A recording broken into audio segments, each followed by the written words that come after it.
तो आज हम इस वीडियो में देखेंगे कि सुपरपोजिशन थ्योरम क्या होती है। सुपरपोजिशन थ्योरम का यूज क्या है। तो मेन यूज इसका ये है कि हमें किसी ब्रांच में पूछ लिया जाता है कि करंट कितनी है और साथ ही साथ 2 वोल्टेज सोर्स दिए होते हैं। तो हम उस करंट को निकालने के लिए सुपरपोजिशन थ्योरम के हेल्प से क्या करते हैं, 3 स्टेप में प्रोसेस पूरी कंप्लीट करते हैं और हमारा आंसर आ जाता है।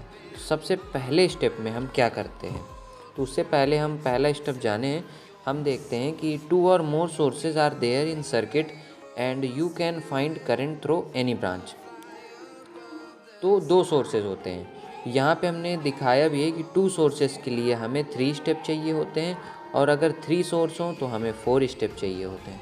तो इसलिए हम देखेंगे कि ये हमारा क्वेश्चन है। क्वेश्चन इस प्रकार से आएगा, ये फिगर दिए रहेगा, फिर ये क्वेश्चन दिए रहेगा। तो हम देखेंगे कि स्टेप 1 में first source activate, second source deactivate. पहले हमें क्या करना है, करंट निकालना है। तो स्टेप 1 में हम क्या करेंगे, ये हमारा सोल्यूशन यहाँ से शुरू हो रहा है। तो हम स्टेप 1 में क्या करेंगे कि सोर्स को डीएक्टिवेट कर देंगे। कौन से वाले को, ये 20 वोल्ट वाले को। तो हमारा फिगर इस तरह का बन के आएगा। तो हमें ये ध्यान रखना है नोट में कि जो सोर्स होगा, तो अगर वो वोल्टेज सोर्स है तो हम शॉर्ट करेंगे, अगर वो करंट सोर्स है तो हम ओपन सर्किटेड कर देंगे। ये हमें ध्यान रखना है। इसके बाद हमने जैसे ही एक को डीएक्टिवेट कर दिया तो हमारे पास ये फिगर बना। इस फिगर को हम सिंप्लीफाई करेंगे तो हमारे पास ये फिगर आएगा। क्यों आएगा, क्योंकि हम 20 और 30 को पैरेलल में सॉल्व कर देंगे तो 12 आ जाएगा। ठीक, उसके बाद 10 सीरीज में आ गया और 12 सीरीज में आ गया, तो ये 12 ये हो गया आपका 22। ठीक, ये सॉरी यहाँ पे 2 है, ठीक है, तो यहाँ पे 22 आ जाएगा।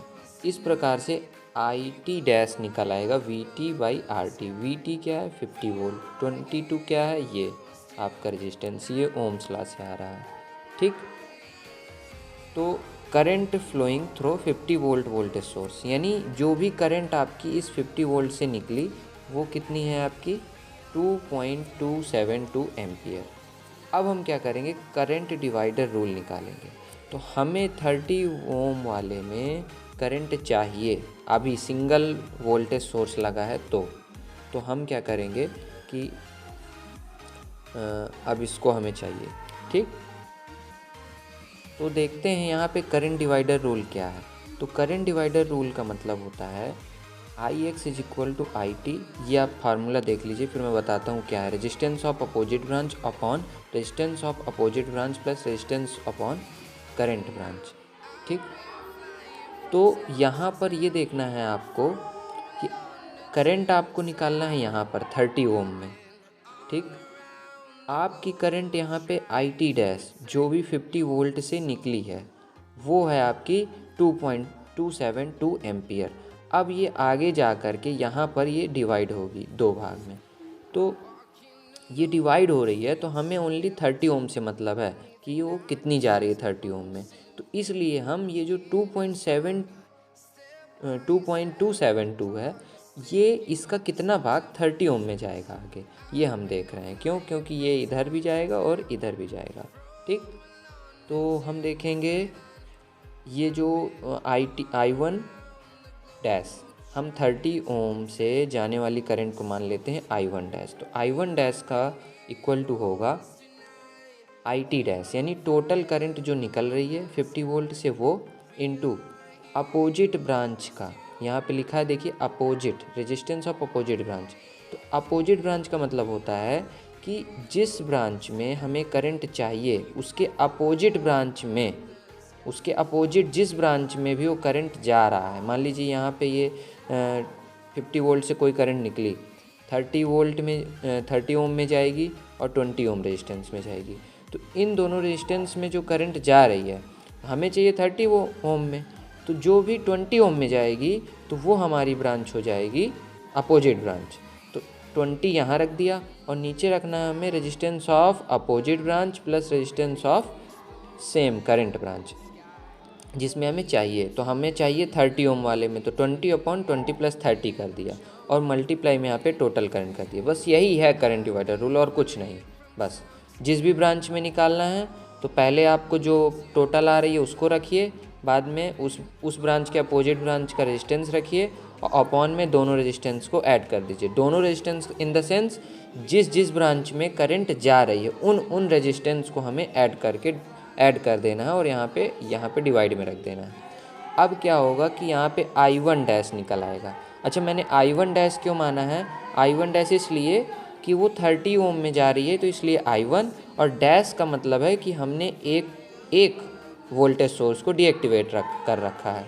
तो आपको I1 डैश आपका ये निकल आया 0.908 एम्पियर। Same to same. अब देखिए यहाँ पे थोड़ी सी ये मैंने लिख रखा है, we have to find current through 30 ohm resistance branch, so 20 ohm resistance branch will be opposite branch. देखिए मैंने आपको पहले ही बता दिया, अब ये मैंने लिख भी रखा है।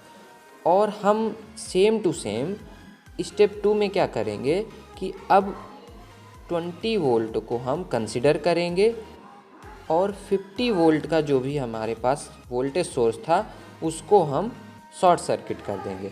ये आपको ध्यान रखना है कि वोल्टेज सोर्स को शॉर्ट सर्किट करते हैं और करंट सोर्स को ओपन सर्किट करते हैं। तो इसी तरह हम क्या करेंगे, इस बार इस सर्किट को इस सर्किट में आप कन्वर्ट कर लेंगे। क्यों? क्योंकि 30 ओम और 10 ओम पैरेलल में हो जाएगा और 30 और 10 का पैरेलल जब निकालते हैं तो 7.5 आता है। उसके बाद सीरीज में 20 ओम है तो यहाँ पे हमने 20 ओम रख दिया। ये 20 वोल्ट की बैटरी थी, हमने 20 वोल्ट की बैटरी रख दिया। अब आपको क्या देखना है, इसको सिंप्लीफाई करेंगे तो ये आएगा। बस ओम्स ला लगा लीजिए, IT डबल डैश। अच्छा, मैंने डबल डैश क्यों रखा है? टोटल करंट अब दूसरे मतलब अब हमने दोबारा दूसरे वोल्टेज सोर्स को डीएक्टिवेट किया है, इसलिए हमने IT डबल डैश रख दिया। और इसका I बराबर होता है V/R। तो V हमारा 20 है और R हमारा 27.50 ओम है। अब R तो आप इक्विवेलेंट निकालना जानते ही हैं, 7.5 प्लस 20 ओम तो 27.50 आ गया। इस प्रकार हमारे पास ये टोटल करंट आ गई। अब हम again CDR current divider rule लगाएंगे। ये करंट डिवाइडर रूल लगाने के लिए फिर हम 0.727 रखेंगे और अब यहाँ पे 10/10 प्लस 30 रखेंगे। तो अब मैंने 10/10 प्लस 30 क्यों रखा? क्योंकि 10 क्या है? Opposite branch. क्यों? हमें 30 में चाहिए था। अच्छा, करंट इधर से आ रही है, ठीक, और यहाँ डिवाइड हो रही है और यहाँ जा रही है। तो हमने जब बता रखा है कि ये जो आपका होगा ये अपोजिट ब्रांच होगी और जिस ब्रांच में चाहिए वो मेन ब्रांच हो गई, ठीक। तो आपको अपोजिट ब्रांच का रेजिस्टेंस रखना है। अपोजिट ब्रांच का रेजिस्टेंस है 10, तो यहाँ पे ये 10 है तो हमने 10 रख दिया, ठीक। इसके बाद हमें अपॉन में क्या करना है, अपोजिट ब्रांच का रेजिस्टेंस 10 हो गया और प्लस जिस ब्रांच में हमें करंट चाहिए तो वो 30 हो गया, तो हमने 10 प्लस 30 कर दिया। इस प्रकार से करंट डिवाइडर रूल अब आपको अच्छे समझ में आ गया होगा। तो I1 डैश हमें निकल आएगा कितना, 0.181 एम्पियर, यानी यहाँ पर करंट कितनी है, 0.181 एम्पियर। अब हमें जब इस वोल्टेज सोर्स के कारण यहाँ पे करंट मिल गई, एक बार हम पहले ये वाली करंट देख चुके हैं, तो अब हम देखेंगे कि जब दोनों एक्टिवेट हों तब क्या होगा। अब हमने यहाँ पर स्टेप 3 में बोथ वोल्टेज सोर्स को हमने कंसीडर कर लिया। 50 वोल्ट भी एक्टिव है, 20 वोल्ट भी एक्टिव है। जब दोनों को हमने एक्टिव कर रखा है तो अब क्या होगा कि यही तो हमारा क्वेश्चन था कि दोनों एक्टिव होंगे तो हमारी करंट कितनी होगी। I1 जो है, जो 30 ओम से जा रही है, वो कितनी होगी, यही तो हमारा क्वेश्चन था।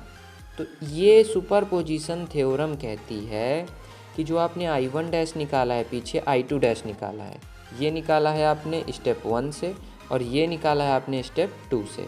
तो ये जो आप निकाल रखा है, तो सुपरपोजिशन थ्योरम कहती है कि इनको ऐड कर दीजिए तो आपको दोनों एक्टिव वोल्टेज के कारण जो भी 30 ओम में करंट होगी वो निकल के आ जाएगी। तो हमने 908 0.181 को ऐड कर दिया तो हमें करंट आ गई 30 ओम में। ठीक, करंट थ्रो 30 ओम रेजिस्टेंस, यही हमारा आंसर हो गया। ठीक, तो इस प्रकार से सुपरपोजिशन थ्योरम आपको समझ में आ गई होगी। और ये मैंने वीडियो इसलिए बनाया है ताकि मैं खुद भी अच्छे से समझाने की प्रैक्टिस कर सकूं, और अगर आप लोग इसको समझ पा रहे हो तो इसको समझ सकते हैं। Thank you for watching this video.